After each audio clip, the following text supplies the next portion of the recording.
So,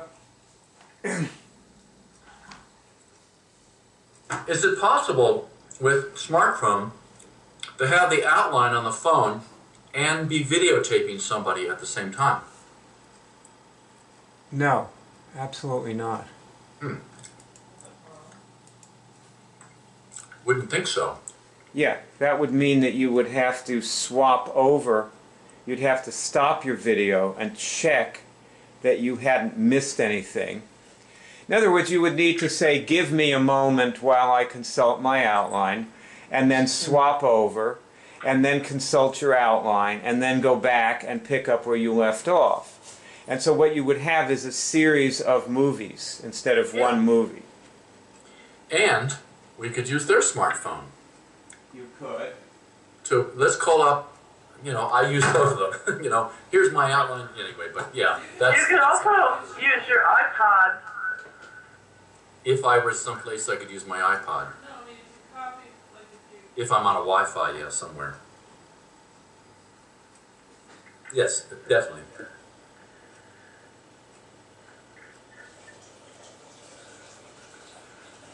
Okay.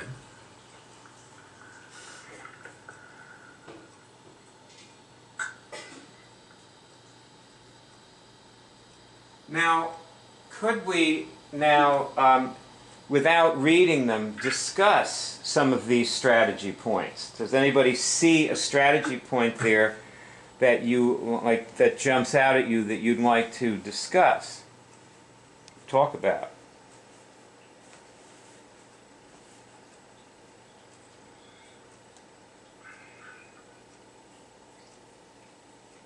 Like I got the one about calling with another Cure team member from you, Barb, when we did that the other day. I think it's very useful.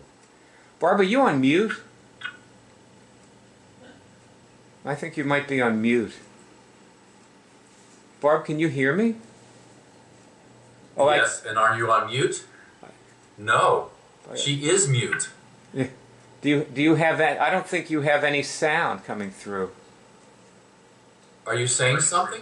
There, what's that? Okay. What's that? That's good. Yeah, that's good. Yeah, I think that I definitely got that one from you. You know, I thought that was so good because one person can be managing the outline and checking that you haven't missed anything while you're talking. Right. That's what the teachers, when they taught the course, used to do. Check each other. Barb, I love how you're becoming a whole person. Do you know what I mean? I mean something by it. Yeah. You are a whole person. I am whole. But you're realizing it more.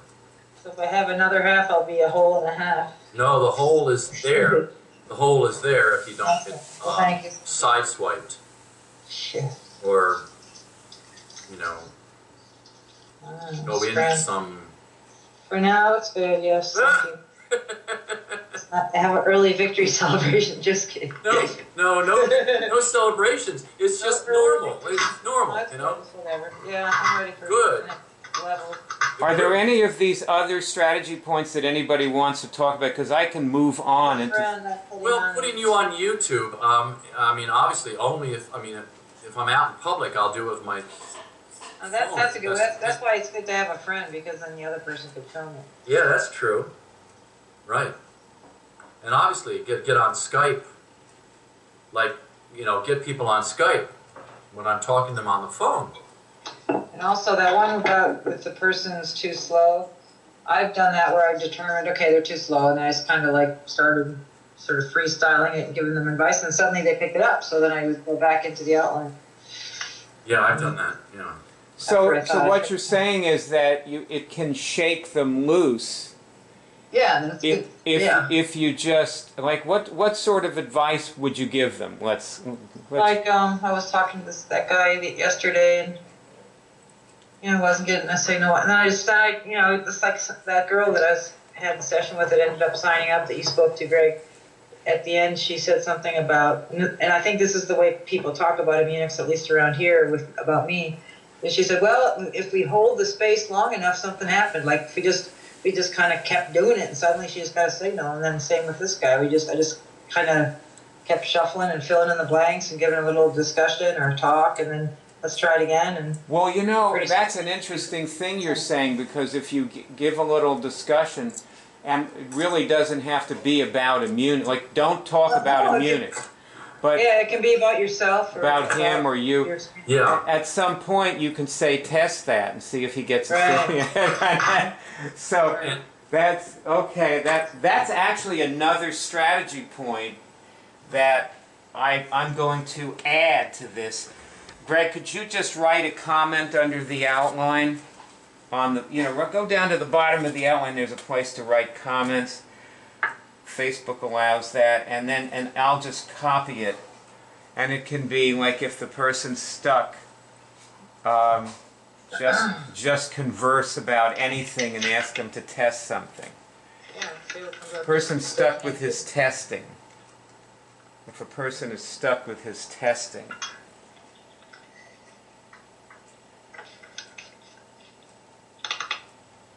Barb, that, you know, you're like a groundbreaking, ice-breaking machine. I just won't stop. Sometimes I think I should stop, but then I think, no, I can make this work.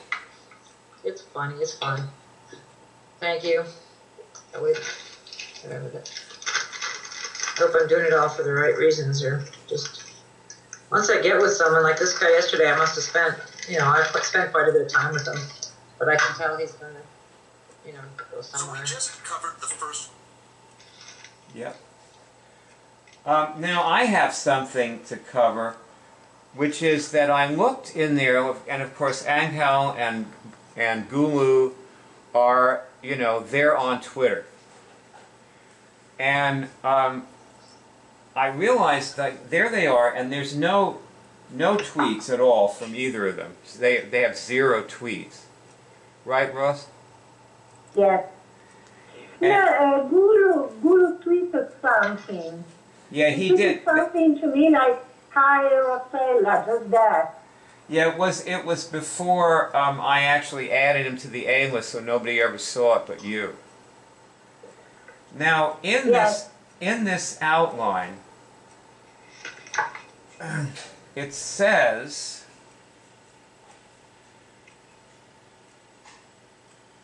to have the person read around 30 tweets. Barb, when Angel, is that his name, Angel or Angel?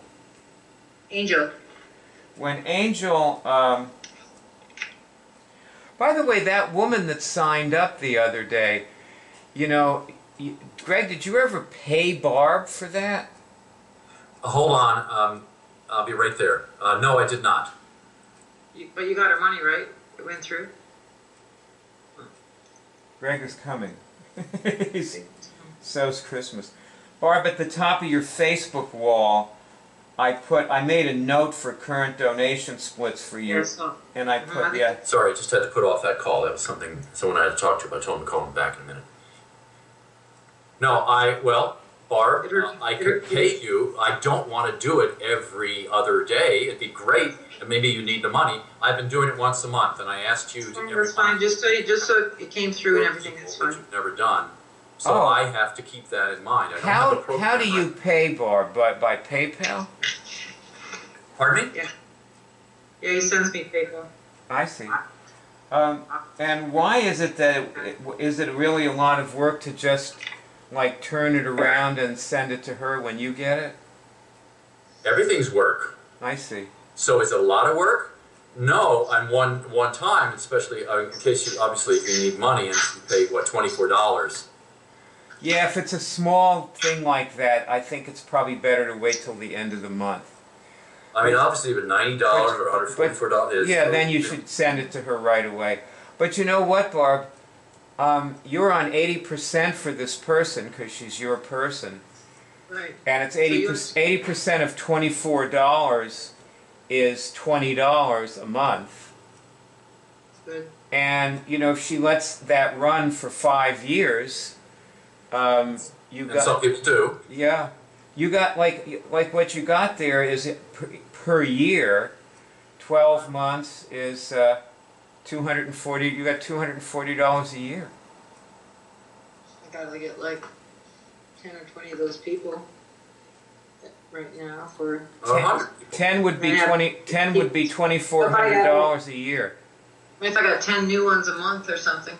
If you had 40 of them a year, you'd have a $10,000 a year income. That'd be good. Just be good. Yeah. That'd make a difference. That'd make a big difference. Yeah, I could just go for it, getting new regular members per month. Now let me ask you, did she read 30 tweets? I don't think so. But Angel actually started reading some tweets.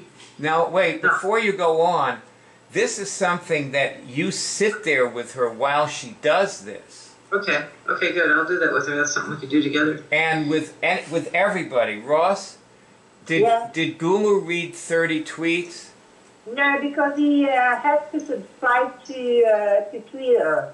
And that's when we stopped. And I told him to watch the movie and then get in touch with me again. So the next time you talk with him, you start with him reading more like 100 tweets and replying to 15 people.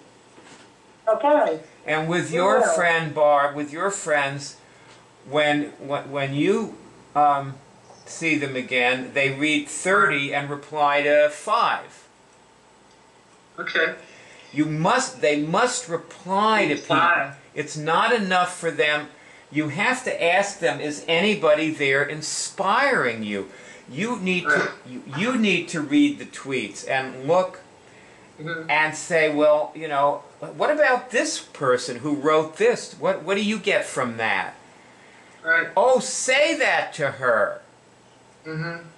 Right. I do that. People don't always jump when I say it. But now, here's the thing. See, what you've been doing is, here's this person who has a $24 a month subscription, and you get, whatever it is you get.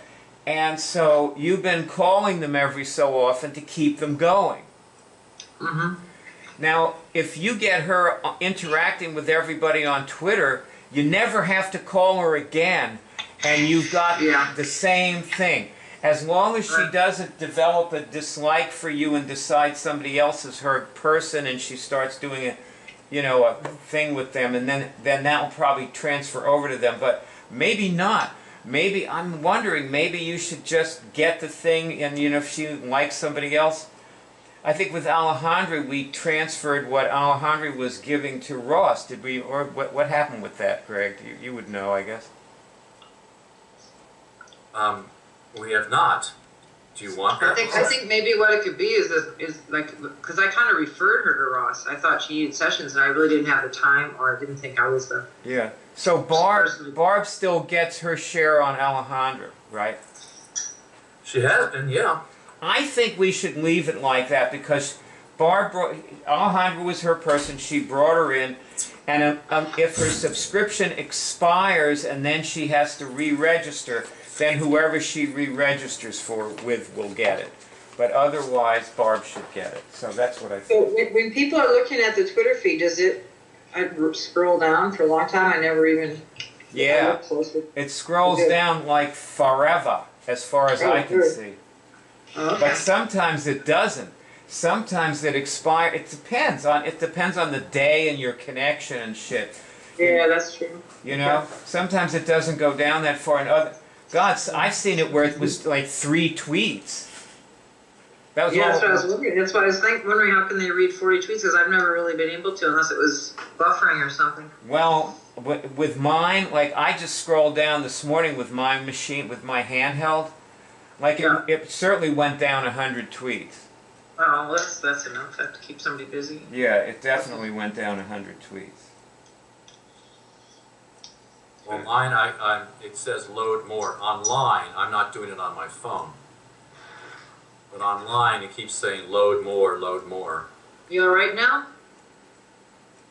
On the feed, on the main page, on the home page. Okay, let's move on. And then it says here about what she cured a few minutes ago. So another thing, Ross, that you want to do with Gulu is ask him if he cured anything and see if he can test it, or see if he. Yeah, but See if he got a good feel. See if he got. problem with group. See if he got a good feel. See if he got a good feeling. He didn't. Okay. You know, you may not. You may want to just move on and wait, because you got another person who got signals. So do it. Do this whole thing with him. You know. Let's forget about Gulu for a while. Okay. And Barb's people are getting signals. So what you want to do is, like, you know, they cured something in part 1, Barb. Have them tweet about it for part 2. Okay? Good. Yeah. And then you ask them to sign up for the web college. Yeah. See, at that point, have you ever heard of the principle of consistency? Yeah, You know. Is that like repetition? No, it's not.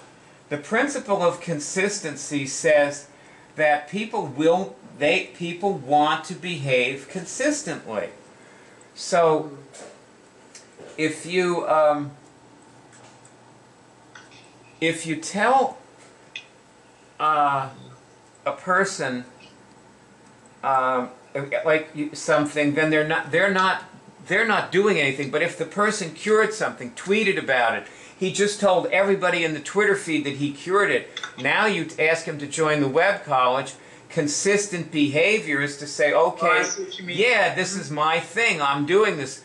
You know, Right. of course, I'm fine with it being a cult. Of course I'll join. Yeah, like continuity.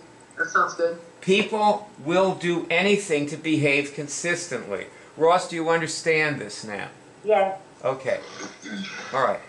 So now I want to play something for you. No, wait a minute. You know, maybe I shouldn't. I need to hear if you have anything else to say about anything we've talked about so far before I start playing stuff. No. Anybody have anything they want to say? Or anything come to your mind? Anything popping into your brain? Crawl. Your little piece.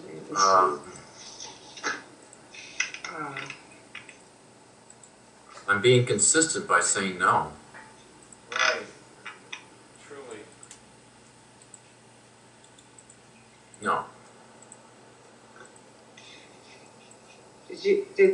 Does the person automatically get a password sent to them the minute they pay?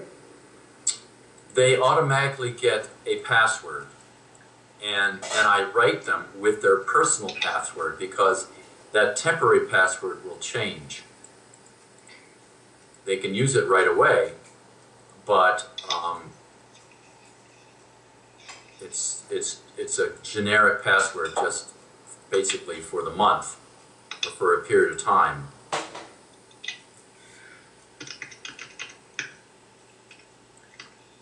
So right away I wrote to her. Oh, good. Did she respond? Because we were on the phone, I knew that she was coming along. Otherwise, I mean, I check every so often. I check PayPal all the time. It's good that you let me know if someone signs up. Otherwise, you know, and if it just comes down the pike, I say, oh, someone came along and signed up. And I would not think of you. I might ask you, but it's better that you tell me. Just want to make sure that she's got. Knows what she wants. Got follow up today. I use her email address that she has in PayPal. Sometimes that is not someone's current address because they've not kept it up. And occasionally they don't go to the page. They just don't read the page that takes them to. When they sign up, they go to a page that's a completion page. It gives them their password. So they can get in immediately, day or night. Whether they're in China, Timbuktu, Istanbul, Paw Paw, Michigan, or even Climax, Michigan. Or East Oshkosh. East Oshkosh. Yes. Oh my gosh, Wisconsin. I'm from East Oshkosh. Oh my gosh. That's what's so funny. Oshkosh by gosh. Remember the Uh-huh. Oshkosh what do you call it? Jean overalls, right? Mm-hmm. Winnebago, Wisconsin. Yeah.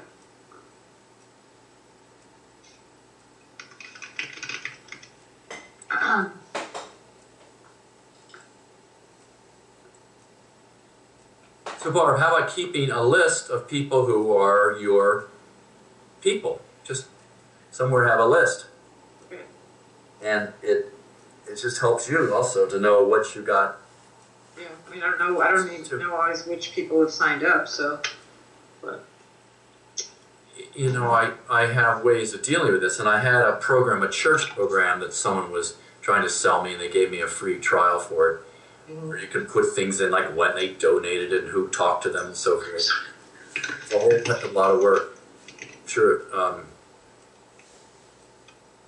Yeah. Anyway. Well, I'm gonna refer her. I'm gonna refer her to some of you guys as friends too. Oh, that's good. Yeah. That's something else we could do. I was thinking about that yesterday. Like that guy Angel. It would be good for him to be friends with Alejandra and other people. You know, that should be something I do automatically. It's good when you tell me last names too, because I have at least a few other Angels when you talk about Angel. Okay. That's Angel Williams or somebody? No, it's Ortiz. He didn't. Oh yeah, I know. So. Well, on Facebook he calls himself Williams. Oh right, yeah. So I talked to him a number of times, and he was starting to test, and that's when he was very slow. Now, could you actually hear what he was saying when he talked to you? No, but we figured it out. Like you did. Because, first of all, he did not want to talk very loud because he doesn't want people to know he has herpes. He's only 19. Yeah, I know. And his connection is bad on the phone. But his phone was, he switched to a different computer. We got on Skype. He's on Skype. We talked on Skype. I spoke to him a number of times. Just so you know, I've sort of let him go off and do his own thing, and I've not. It's good that you talk to him because maybe he'll sign up with you. But if he doesn't, give him things to do, and just know. I mean, he's just one of many. Like he's sort of like a strata of people, and I should have more of people like him. I just didn't follow up on a lot of the other guys that have had that, a couple conversations with you and then called me or were embarrassed or, that kind of person. Okay, let's be very clear about this whole Twitter interacting thing. First of all, forget about Facebook. The players talk on Twitter. Yeah. And if you get the guy on Facebook, it means nothing. I have probably 50 of them on Facebook. It means absolutely. I didn't bother him on Facebook. They've never signed up. They've never done anything. They don't talk to me. I don't talk to them. They probably never look at my Facebook. Just forget it. Yes. Do the things in the outline and don't add other things. You're wasting your time. Okay. Is that right? Barb? Yeah, I was thinking about Castro, but I mean that guy when I was working the outline with him, he made a Twitter account with me. Right. Good. That time. Okay. Yeah, this is good. Now, with a guy like Angel, you have to tell him if he doesn't talk to these people on Twitter, he's not going to cure his herpes. Yeah. Now, see, this is not in the outline, but you need to, there's a lot of things that you need to know that are not in the outline. And that's one of them. So speak to me, say something back about this. Well, I told that guy that too. This reminds me of like when I used to do computer programming, believe it or not. It was like, if A, then this, if B, go that way. Like if the guy's not on, ask if he's on Twitter. If not on Twitter, make an account. If on Twitter, do this. But in this case, if the guy doesn't act like wants to be all private about everything, then you say what you just said, which I did tell him. And like, well, I'm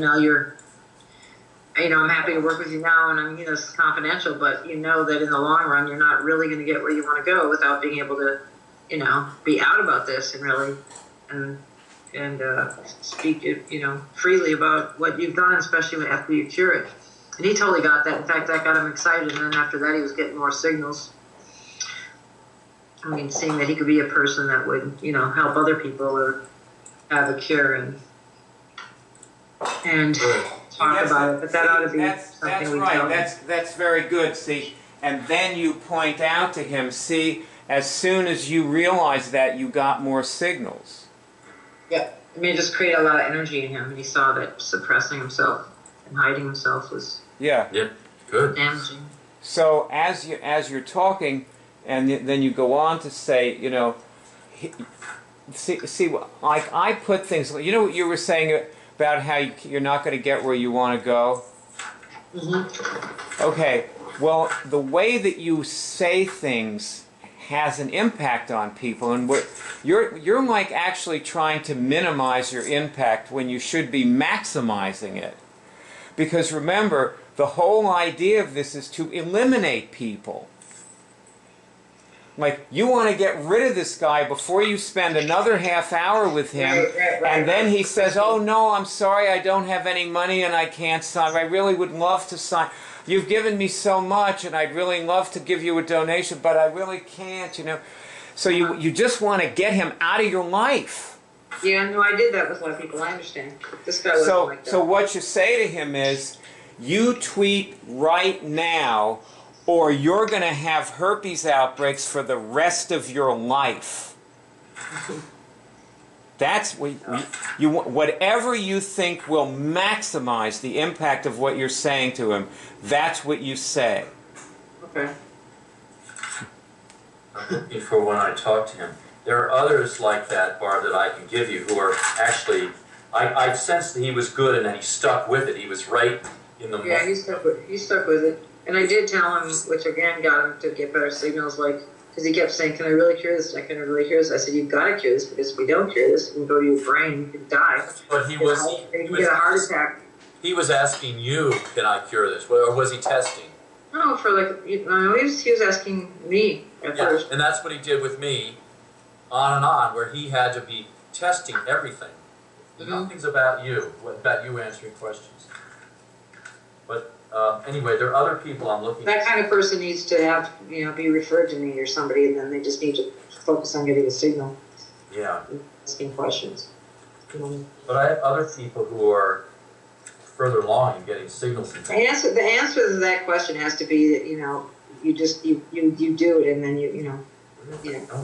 If you do it, yes. If you don't, no.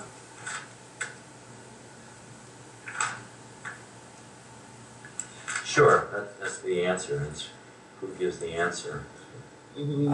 Everybody go to your Facebook, go to my Facebook wall. And on my Facebook wall, you'll see this thing I posted today called the 6 Human Needs. 6 Human Needs. You see it? It's pretty much at the top, I think. Yeah, I saw something.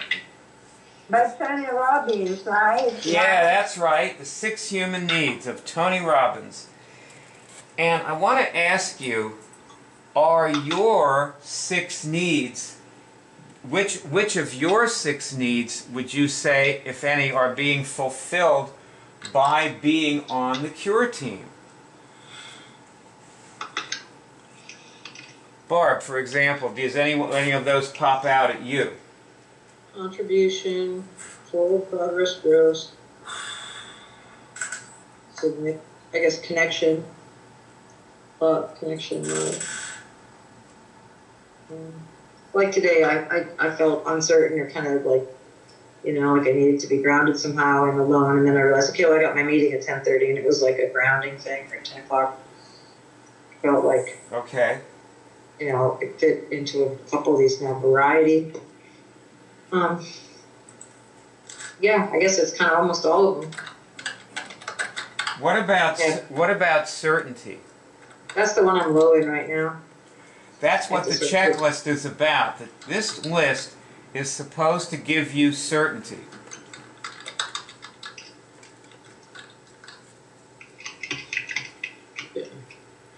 Ross, what about you? Are your needs being fulfilled by the cure team? Ross? Yes, all of them, I think. And Greg, what about you? Yes. Okay. Because I see, one thing I see, Barb, I have to say, in you, I see a lot of forward progress in the past. Like it seemed like you just leaped forward in the past, like, few days. Well, thanks. Well, And I saw a lot of tweets, and they were all about the right things. You tweeted about your sessions and your interactions and your wins, and it was wonderful. Really. mhm. Just inspiring. It was wonderful to see it. And you know, Nell, I have to thank you. Really. Actually, that is Nell's result. Yeah, I wanted to thank Nell, you know, because you, like, cared about Barb. You saw that you needed something, and Barb is great, and that she could help you, and she could give you something, and that you would be giving her something by that. And it was a real give and take. It was a very high level of interest, of interactiveness that you went to, and brought Barb. You really brought Barb up. And then she started helping other people. You know, it was wonderful. I just, my hat is off to you. You know, you're a very supportive person, Nell, I'm saying. You really, I have to say, you know, like, you have greatness. You know, I've always seen that in you. You have greatness. I know you're on mute. You got to get your sound fixed so we can talk to you, for God's sake. But anyway, so that was all right. With that, I think I want to play this thing now. Okay. Because it's like you got to play it at some point. If I want to play it, I better play it, right? So okay, this is from the book Good to Great. It's a very short thing. I just want everybody to listen very closely. You should probably go on mute. Through the lens of Bill Gates. Great returns on good luck. Now we're going to move to the quadrant of getting poor returns on good luck. Squandering luck. So we just covered the first quadrant. Through the lens of Bill Gates. Can you hear it? Can everybody hear? Good luck. Now we're going Okay. to move to the quadrant of getting poor returns on good luck. Squandering luck. When we turn to the comparison cases, we see a substantial number of good luck events, but a generally poor overall return on luck. Some of the comparison cases got extraordinary sequences of good luck, yet showed a spectacular ability to fritter it away. In the mid-1990s, Perennial also ran AMD, experienced a series of good luck events. First, a federal jury cleared the company to essentially clone Intel microprocessors. A huge court victory that gave AMD a chance to take advantage of a rising customer tide against Intel's power. Computer makers desperately wanted an alternative source for microprocessor chips, chafing at being beholden to powerful Intel. AMD developed its K5 chip, going head-to-head with Intel's Pentium chip, and customers began to make commitments to AMD. Then, with AMD building momentum, clocking sales records, and lessening Intel's power, came a huge stroke of good luck for AMD. IBM halted shipments of computers that used Intel's Pentium chip due to a highly publicized glitch that caused a rounding error in certain rare calculations. Intel eventually announced a $475 million charge against earnings to replace Pentium chips for its customers. And all this happened just as the technology boom fueled huge growth in chip demand. And what did AMD do with all this good luck? Quote, AMD developed a rip in its mainsail, and we didn't catch the wind, unquote, wrote Sanders in his 1995 annual report. Then continuing, the rip in our mainsail was our tardiness in bringing to market our 5th generation AMD K5 microprocessor. The K5 project slipped months behind schedule, and customers began to turn back to Intel, driving AMD's microprocessor sales down 60%. By the time AMD solved its K5 problems, Intel had moved on to the next generation of microprocessors. AMD appeared to be out of the race again. But then, against all reasonable odds, AMD got another 2 lucky breaks. First, a small company named NextGen had developed a working clone of Intel's next generation microprocessor, and lucky for AMD, NextGen had run short of cash, forcing it to seek a friendly buyer. AMD purchased NextGen and in one step put itself back in the game. In fact, the resulting AMD K6 appeared to be faster and cheaper than Intel's Pentium Pro when running Windows. Second, the entire industry took a sharp turn that favored AMD. Sub $1,000 personal computers had become the fastest growing part of the market, and AMD's K6 chips were well suited to this shift. Here again, AMD had a perfect scenario. Customers wanted to lessen Intel's power. The market shift toward cheaper computers gave AMD an edge, and the K6 was an ideal product at exactly the right moment in the midst of one of the greatest technology booms in history. And then AMD failed to execute brilliantly. Unable to make enough chips to meet demand. Customers rooted for AMD. They really wanted a viable alternative to Intel. But they couldn't reliably get enough of the K6 due to AMD's manufacturing problems. And they began to turn back to Intel. Despite an extraordinary run of good luck at the best possible moment, AMD's stock fell more than 70% behind the general stock market from the start of 1995 through the end of 2002. The AMD story illustrates. Alrighty. Now, Barb, can you see some parallels? First of all, what constitutes our good luck? Like when you think about us being, fortunate, what's our fortune? Barb, you're on mute because you have to come off mute if you want to talk. Oh, I was thinking about myself personally. I've had a lot of those examples painfully. But as a group, let's see. All learned occupation. I think sometimes if maybe a really talented person comes on our team, doesn't follow through or comes to one of us, or we have an opportunity like that interaction we had on... Okay, let me stop you right there. Okay. You're looking in the wrong place. Okay.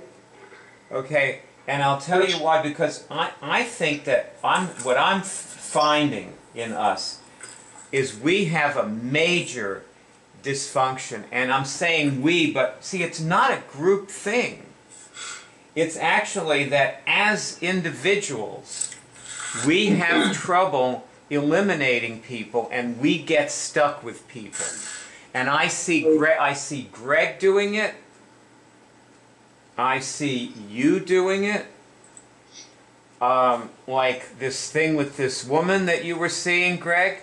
I think that one thing that was going on there was that you simply were not willing to put her to the series of tests that people must be put to. And for another thing, somebody was saying, well, maybe one of our big good luck events is somebody gets a partner, they get a significant other. Barb, let me go to you for a minute. Can you imagine yourself? Oh, I'll just give you a little information, all right? You know how we always talk about how Greg manages our money? Yes.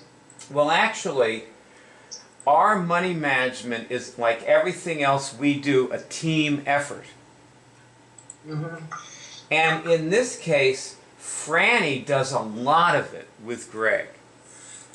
Franny and Greg have very long conversations about what to buy and how to manage the actual paying for it, you know, how to do the paying for it. And, you know, they're both major coupon clippers and all this other stuff.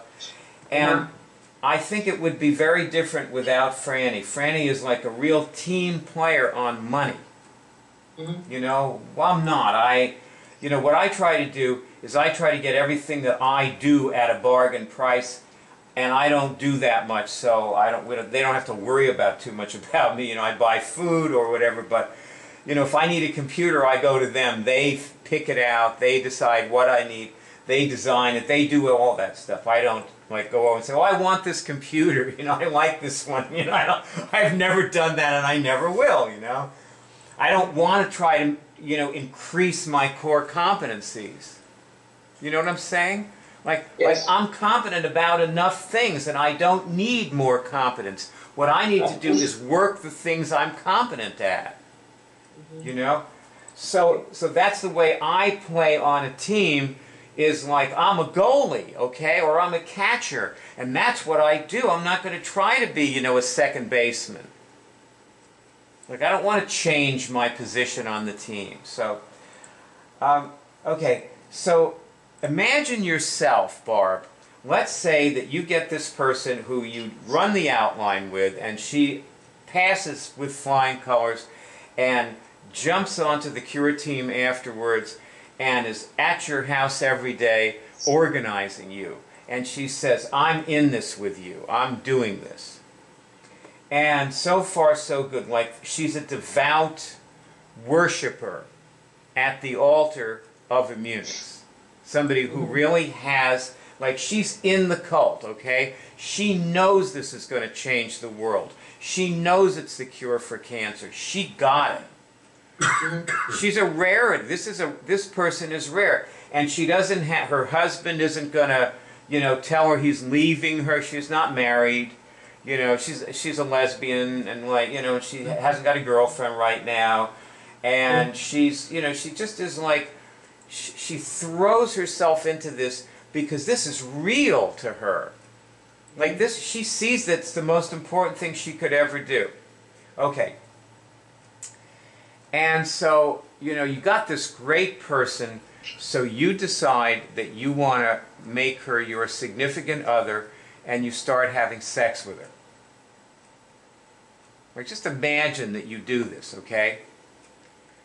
And this goes on for, you know, a month or 2 months or something, or whatever, however long it goes on for you. And then you start to push her away. And, you know, you get, like, you start getting frazzled and, like, this is too much. Like she's here, she's invading my space. Like, I need to be alone more. And, like, and you start to just go crazy. And so the woman backs off. You know, she, like, you know, like, looks for some other way to participate with the cure drive than supporting you. See, that is an example of destroying an enormously colossal good piece of luck. Get the idea? Yeah. That's how you mess it up. You know? Or as there was a shrink that I once knew who said that it's not the analyst fucking the patient that's the problem. It's when the analyst stops. You with me? Yeah. Okay. So see, it would be better for all of us if instead of looking for a significant other, what we looked for and what we tested people for was how great they are as far as really, you know, not just passing through the outline for getting into the thing, but how much they get and how powerfully they really relate to it. Because, you know, you're gonna you're gonna have a lot of people who just say, "I love Immunix. It's wonderful. You know, it's so great. Let's have lunch. We'll do some testing. You know." And that's it. Like they're not interested in it. Like they don't relate to tipping it into global consciousness or coming to these meetings and pounding away like we're doing, or you know, or getting people into it, or running the ad. They don't want to do that. They're just like they're flibbertigibbets, you know. Exactly what that woman did. Which woman? The woman, her name was Barbara Kesterland, and she was testing, and she was starting to feel better. She goes, "Let's go to the 10,000 ways." I say. What is this? The one that signed up the other day? I had the session with the other day. I would have gone actually, but you know, we could have continued up there. But is this the woman who signed up? Yeah, she just signed up. Right. She was. So she was. So she signed up, but then she didn't want to like. It wasn't like she was trying. No, you know, she signed up, and then she kept working, and she was good. She even worked on me. We sort of switched a bit because she is a trained professional therapist, and you know what? It's not necessarily bad that she wanted to go to the waves. Yeah, I know. It actually felt right. I would have gone, but I had something I had to do. Well, it's actually not necessarily bad that you didn't go. So now she can pass the next test. She signed up, she did everything. Now let's see what she does with it without you holding her hand. Yeah, I know. She might not do anything, we'll see. Yeah. Like, let's see what happens without you being there all the time. What we're looking for, we get people through this, but then you call her in a couple of days. How's it, you know, what have you been doing? I haven't seen you on Twitter. And see, what you want is, I remember like Christiana called me a couple of days after she had signed up, and I got her on Twitter in the call while I was driving. Nice. And I had hit traffic on the expressway, got off the expressway and went on a back street. And I'm on this very crowded back street because all these people got off the expressway like me, and it was like it was a zoo, you know, in Florida where drivers are crazy. And I'm talking to her, getting her on Twitter on the phone while I'm in the car, you know, and that's what you can do on a smartphone. But she got in it, and then she started tweeting, and then every few days we've kept hearing from her, and so here's a person who is curing this thing, and that's. You know, let me put it this way. What you really want from people doesn't have to be a whole lot more than that. Everybody isn't right for the Cure team. Don't try to change anybody. And you know, when you're saying like, well, we got this wonderful person and we could have done more with them, don't do more with people. You're wasting your time. Do the outline with another person. Yeah. Find somebody else. This is what Keely told me.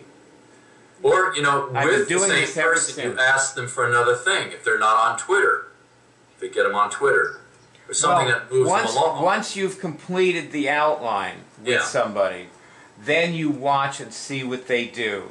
And every so often you can call them and see if you can get them to send a tweet or two or something. But after a while you may see that, you know, the person is just, you know, that's where they are. They're not going to really do much with it. Or you may do one of those calls and suddenly the person's with you. It's possible. You know, you cure something in one of the calls and the person has this breakthrough and, you know, boom, they're like, they fly forward. It's possible. But you don't have to invest a lot of time in that. Get another person. By the way, Barb, that means probably posting on YouTube movies. You have to do that more. Well, I have, you know, if you look at my post, which I believe I actually did, I think I might have tweeted one, or I should have anyway, I don't think, oh, you know. I did a post and I didn't tweet it. I wanted to show you what I post, because my post is the closest to you. You could actually virtually take my thing verbatim. Or Greg has a good one. Now no, you should probably look at mine. Okay. Yeah, okay. Well, anyway, so that being said, I think that we have a serious problem. That we all do this. Like, we hold on to people. And you're never going to get to Warren Buffett that way. Which is where you want to go. And if you're like holding on to this dud, you're not going to be sitting in front of Warren Buffett. Yep.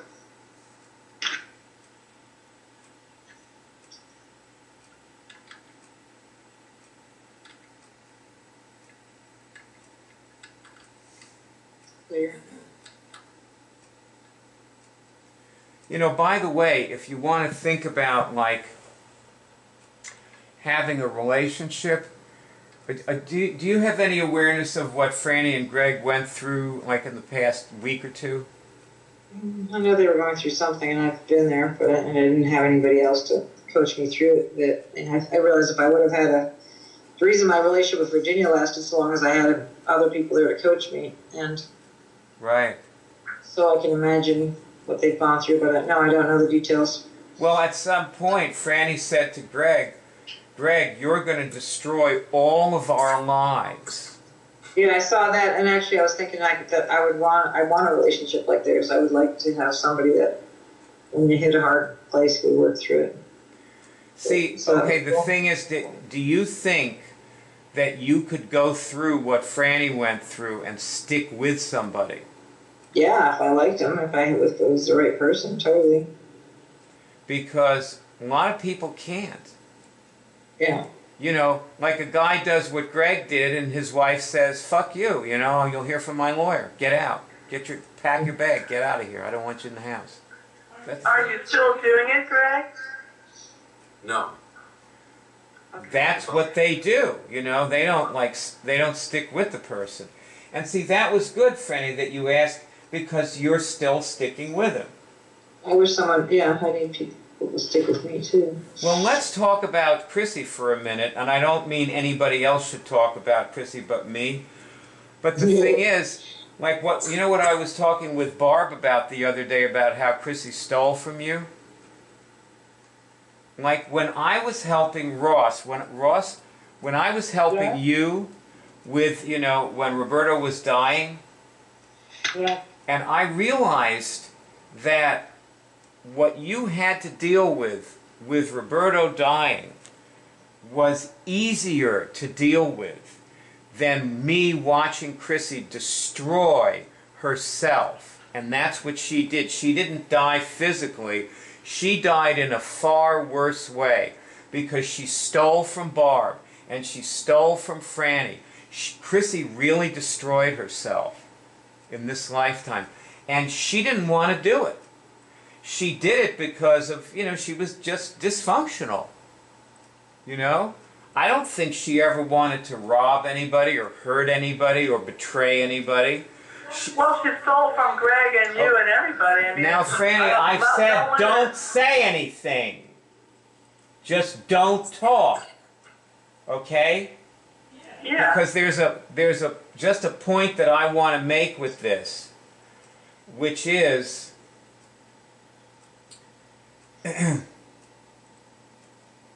oh dear, I'm sorry. Well, how she destroyed herself and didn't you say about that? Well, and it hurt you that she was destroying herself, perhaps because you were loving like Franny has been. Chrissy was the first person we ever eliminated with our new approach. That's basically what happened. It's like we ran the outline with her and she didn't pass.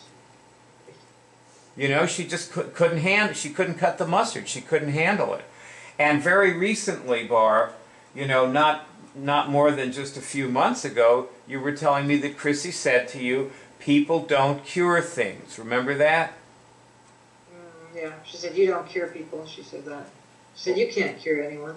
Or whatever it was that she said. She never, she simply did not understand it. Yeah. And we really did have to let her fall away, but it was, talk about holding on to somebody. Like, I was dying when she was gone. Like, I was just, like, holding on to her like I could not let go of her. And I kept linking my higher bodies with her. And gradually, I let go of her. And I'm going to tell you that when you're running this outline with somebody, I make it sound so casual. But the thing is, you may really have to link your higher body with the person as you say to the person, look, why don't you just watch a bunch of movies and get back to me? Yeah, yeah. You know? And then after you hang up with them, you got to check yourself, and you have to link your higher bodies with them again, maybe. Maybe not. Maybe it's like, oh, good, now I feel free now, you know? But you may say, gee, oh, God, it's too bad. I really felt for that guy. Well, link your higher bodies with him. You got hooked. I mean, I spent 14 years with Chrissy. It's like Celeste. And, Right. and she gave me so much. She really did give me a ton. You know, she was a wonderful person to be with. And watching her do that was ripping. It was soul ripping to watch her do that. And you know, these people who are calling you, like somebody calls you from something you say on YouTube, and you think, oh, this is just a total stranger. They're not. You've been with these people for eons. You've spent like 1,000 lifetimes with this person. He was your brother. He was your mother. Like you vowed, and you were holding his dying hand, and you vowed to avenge his death, and then you got killed and couldn't do it. And all this, it all happened. Right. You know? So now here he is asking you to help him cure his herpes, and you got to say, hey, go watch a bunch of movies. You're not getting a signal, you know? And it just can be very soul-ripping. Yeah. I wanted to ask everybody a question, and I just basically, let me ask a couple of people, okay? Ross, I want to ask you, why is Keely not on the Cure team? You're asking me? Yeah, what do you channel, what do you see, sense, or feel? Why is Keely not on the Cure team? To be totally honest, it's something I've been asking myself for a while. Because when I used to listen to the audios, I thought Keely was extremely good. Well, just answer the question without giving me a whole long speech, okay? Why is Keely not on the Cure team?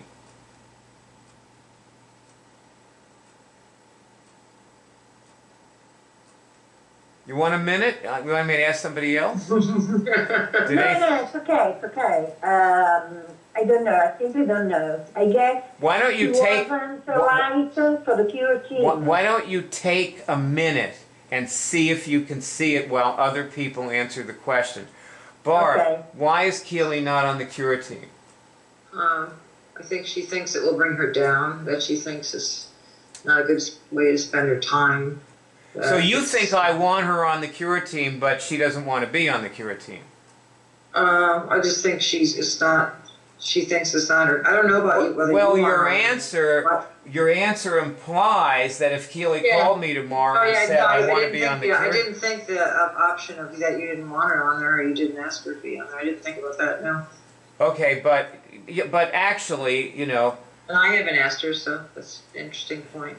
I haven't called up and said, hey, I really miss you. And why is Keely not on the Cure team, and why didn't you ask her to be on the Cure team? It's a good point.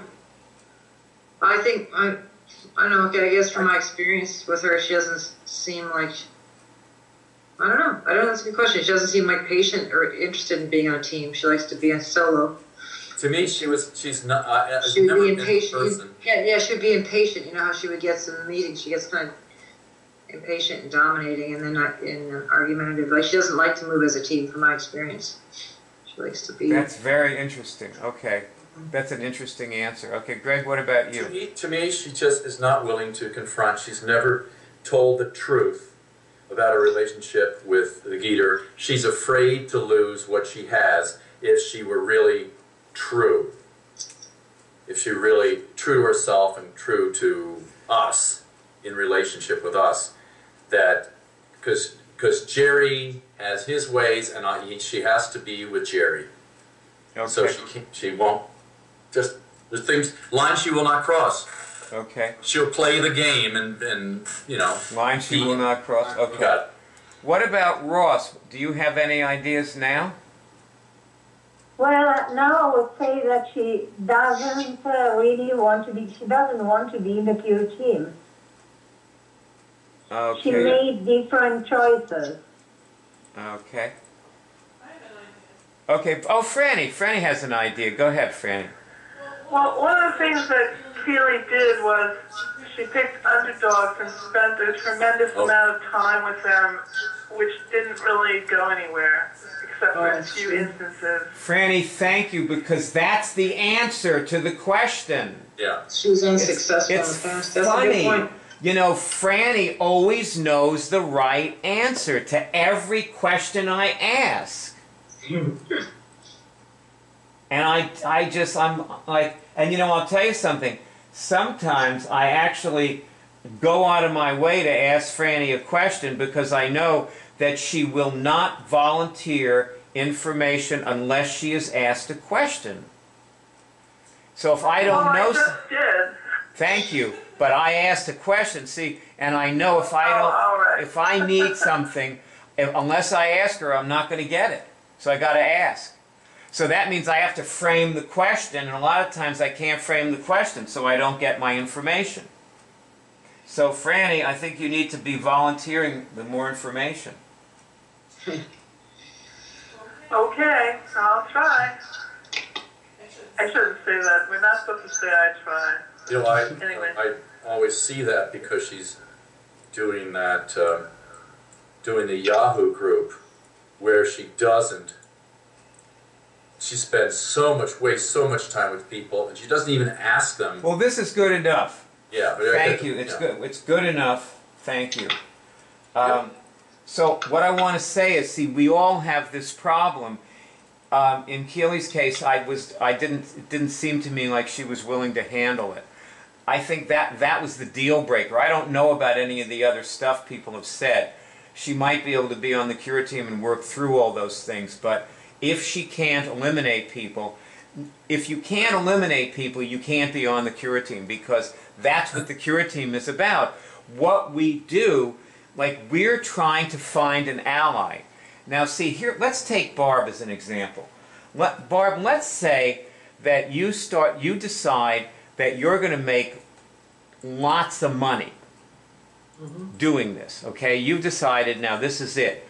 And you start to realize, gee, this outline's a good thing. You know, I can walk up to somebody and like be with them like for half an hour, and I get like I get 80%. You know, because it's somebody I meet in the streets, my own person, or it's on somebody I put up a notice on YouTube, and you know, so I get like 80% of $159. You know, from this person I just did, and if I do that every day, you know, I'll have like $4,000 a month, and you start doing that, and sure enough, like all of a sudden you have this mob of people in Santa Fe who like will shout Chrissy down in a hot second if she tries to say anything, because they're all curing things.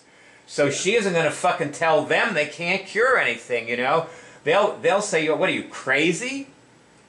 You know, you must not be a very good reader if you can't see that I can cure things, because I'm doing it right in front of you, you know. So now you got all these people, and it's all going and going and going, and you've taken in like, you know, $20,000-$30,000. You put a down payment on a house, you know. You got yourself, you're paying off your mortgage. You bought yourself another car, you know. You got an SUV, which is what you needed, and so on. And you're like rolling along, and at the same time, none of these people are ally material, but some of them are supporter material, and they're, you know, your supporters. They come over, they clean your space, and they cook lunch, and they, you know, they run the thing, and they, you know, and they talk to people and so on, and bring people in, and you know, we've worked out, you know, what you get on that, or you have, and so on, and it's all working out, you know. It's great.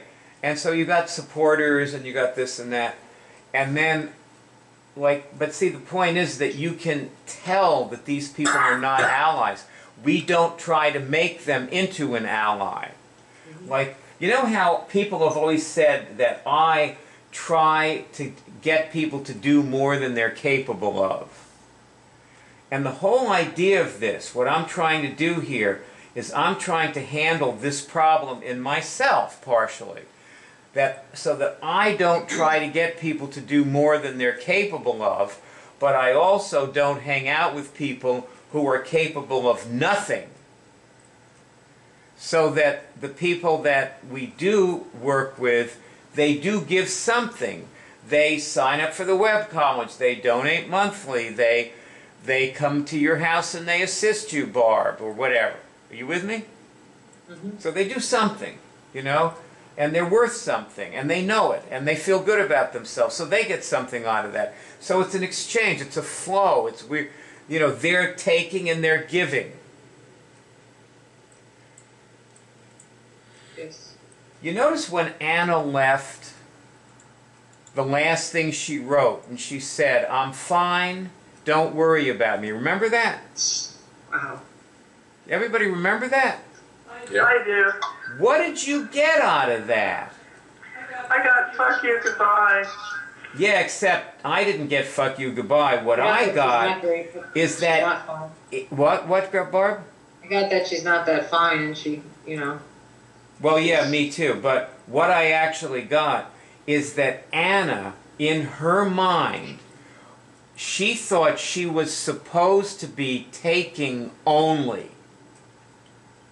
Her idea about herself was that she was absolutely worthless, that she had nothing to give. What she was doing was all taking, and she just wanted to reassure us that she had taken what we wanted to give her. She didn't want to hurt our feelings that she hadn't taken it. She took it. She was fine now. We gave her something, and that was what we wanted. That's what she believed we wanted. So we have got to reach people in that they are to give us something. They're supposed, Barb, they're supposed to give this woman, whatever her name is, she's supposed to give you something. Mm-hmm. Which she started when she was, you know, doing some immunics with you, right? She felt like she was giving you something there. That was good. Yeah. Okay? So now, what I'm trying to say here is that every Superman has to be Clark Kent sometimes. You with me? Yeah. So we're all Supermen, but we also have to be Clark Kent. You got to make a living. Everybody with me on this? Yeah. Yep. Okay. And the nice thing about us is that we can be Superman and Clark simultaneously. Because when we're making a living, we're also giving them something that's, like, incredible. It's very, very important. Now, we are going to go till 1:15, and I do have another clip to play for you, which I'm going to play right now. Okay, you guys with me still? Here's the clip. Yep. Have a definition of professionalism, a code of conduct. All learned occupations have a definition of professionalism, a code of conduct. It is where they spell out their ideals and duties. The codes are sometimes stated, sometimes just understood, but they all have at least 3 common elements. First is an expectation of selflessness, that we who accept responsibility for others, whether we are doctors, lawyers, teachers, public authorities, soldiers, or pilots, will place the needs and concerns of those who depend on us above our own. Second is an expectation of skill, that we will aim for excellence in our knowledge and expertise. Third is an expectation of trustworthiness, that we will be responsible in our personal behavior toward our charges. Aviators, however, add a 4th expectation: discipline. Discipline in following prudent procedure and in functioning with others. This is a concept almost entirely outside the lexicon of most professions, including my own. In medicine, we hold up autonomy as a professional lodestar, a principle that stands in direct opposition to discipline.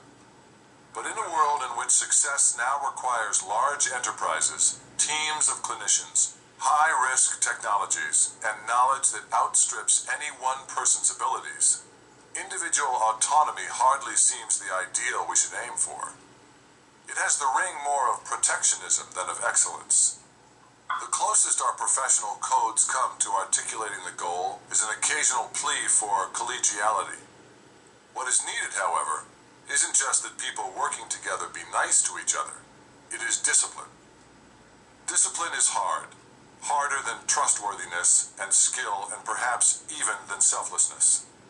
We are by nature flawed and inconstant creatures. We can't even keep from snacking between meals. We are not built for discipline. We are built for novelty and excitement, not for careful attention to detail. Discipline is something we have to work at. That's perhaps why aviation has required institutions to make discipline a norm. The pre-flight checklist began as an invention of a handful of Army pilots in the 1930s, but the power of their discovery gave birth to entire organizations. In the United States, we now have the National Transportation Safety Board to study accidents, to independently determine the underlying causes and recommend how to remedy them. And we have national regulations to ensure that those recommendations are incorporated into usable checklists and reliably adopted in ways that actually reduce harm. To be sure, checklists must not become ossified mandates that hinder rather than help. Even the simplest requires frequent revisitation and ongoing refinement. Airline manufacturers put a publication date on all their checklists, and there is a reason why. They are expected to change with time. In the end, a checklist is only an aid. If it doesn't aid, it's not right. But if it does, we must be ready to embrace the possibility. We have most readily turned to the computer as our aid. Computers hold out the prospect of automation as our bulwark against. Sullenberger focused on the glide down to the water, but he... Okay, that's from the Checklist Manifesto. Now, Gawande, Indian doctor from Harvard. Yep. What did Atul Gawande. okay. Now, what did you make of that, what you just heard? Barb, let me start with you. Not much. That one kind of went over my head. Checklist. Well, I got about professionalism and taking it. Like I realized, okay, if I took this more seriously, even just like I have the last week, treated my life and this as a business and was very precise and saw my my job as contained in my outline, and doesn't mean I can't improve upon the outline or change it, but I actually ran the program and was able to let go of people fast so I could keep moving. It's better for the people and it's better for me. It's more responsible to everyone, to the team, to the effort, to the people who are already involved, and even to the people I'm talking to. Like, I'll give you a story. Like the other day when I was working with Kestrel, we were sitting on the porch of my friend's house, and there was a rental unit to the side of me, and I met the woman that was in the rental, a young woman, also a potential client. In fact, she asked me if I would do a session with her. She has her own problems. She's young, and so I'm working with her, and suddenly I hear this commotion next door, and she's like upset about something, and she's like either talking on the phone or talking to herself and kind of banging around and looking for something and upset. And, I went over and I kind of knocked on the door and said, can you hold it down? Thank you, all that. And I was saying to Kestrel, you see, there's just a lot of work to be done. I could, right when I'm done with you right now, I could walk in the back and knock on the door and say, hey, how are you? And I could spend another 2 hours with this woman. But I'm not going to. And I'm not going to, because that's what I used to do. And that's why that's right. That's right. Thank you. And it was hard. It was hard for me to get my things together and leave without going and doing something. I realized I had to she'll be all right. I'll get to her later. That's the way I was thinking. I was thinking about that word triage. You have to right. To, remember, Barb. Remember a few weeks ago you were complaining because you were saying this is like being in the intensive all the time. Yeah. Well, that was always our ideal, if you remember. Yeah, actually, that's what I wanted. Back then, we wanted to have the intensive all the time. And the truth is, you now are in the intensive all the time. That's what it's come to. Right. And we used to make 225... there was an intensive where we took in $225,000 in 8 days in the intensive. I remember. So that's what it can be. Yeah. Because see, at the end of the line, when you have this big mob of people, and you have 18 assistants at your house from 10 o'clock in the morning to 10 o'clock at night every day, 7 days a week, and they make lunch, they make dinner. You go out with people, and they're there doing the thing. You own a home, you have a 5-bedroom home, you have 3 assistants who live with you. They're up at 7 cleaning and getting things organized for you and so on.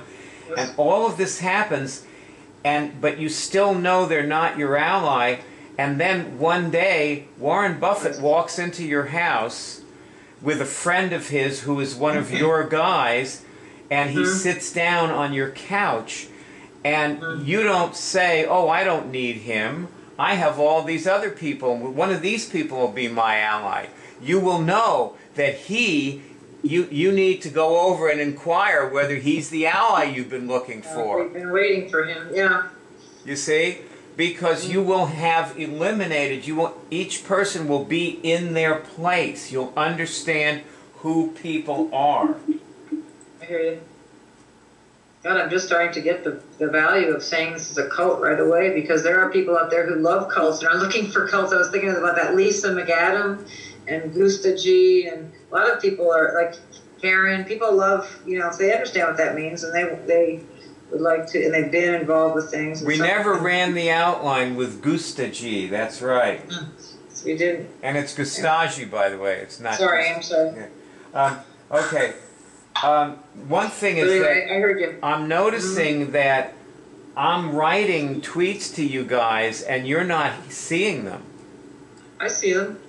Well, maybe some of them you write them fresh, and you don't respond to the existing one though, and so it doesn't always make sense. I think you write a new one rather than respond. No, I respond to the tweets always.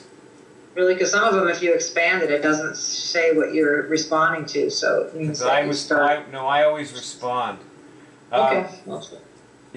I want you to know that if you don't check Twitter 3 times a day, you're going to miss something.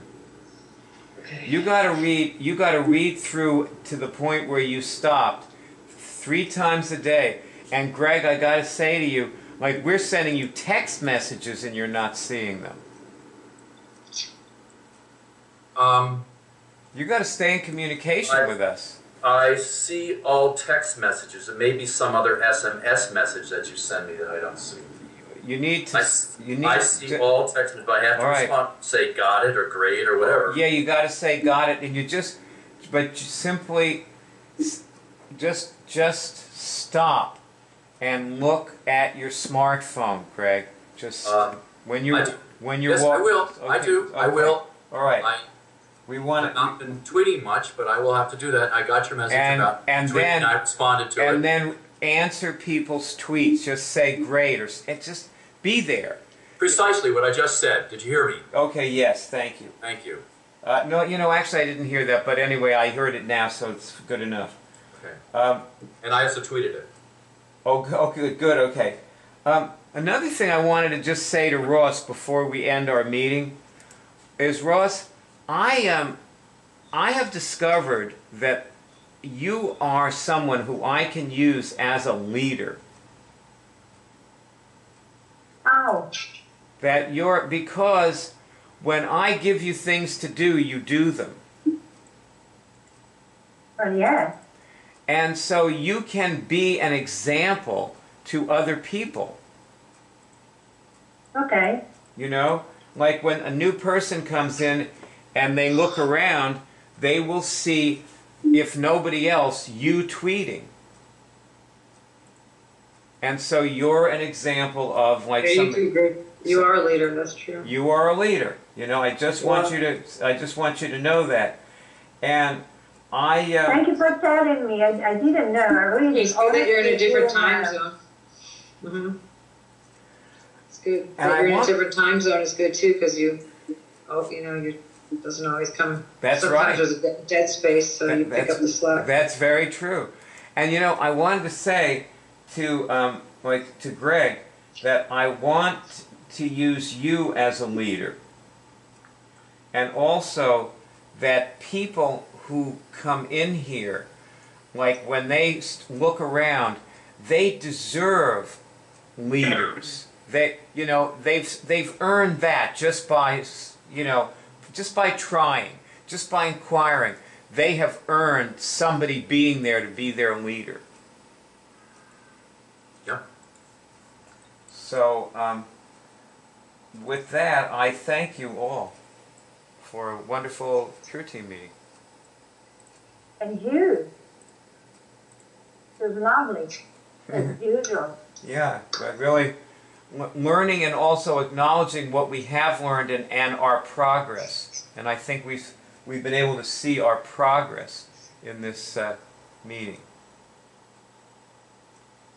You're in my heart. All of you are in my. You're in my heart. Thank you. So, what shall we do for our closing immunic action? Who has us? Who has we it? didn't start with Please, our Ability to kick some ass. We forgot to start with linking Let's bodies. link So bodies. So let's link our bodies. Link into our results bodies. Lincoln.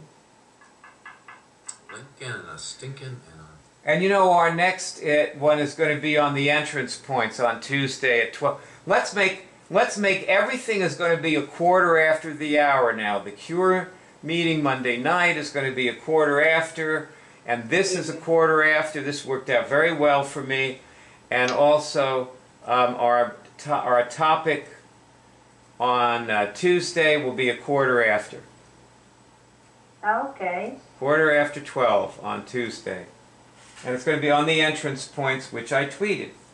Wow, misplaced my phone, but I had it this morning. What, Greg? Wasn't me. Oh, that was this guy here. Oh, okay. Good. Well, You shot him. bodies linked and connected. 144th dimension. I'm on the 144th Making dimension. good choices, happy. Attracting an ally. Having an ally attract us. Left it in the back. There you go. Thank you. Found Alrighty.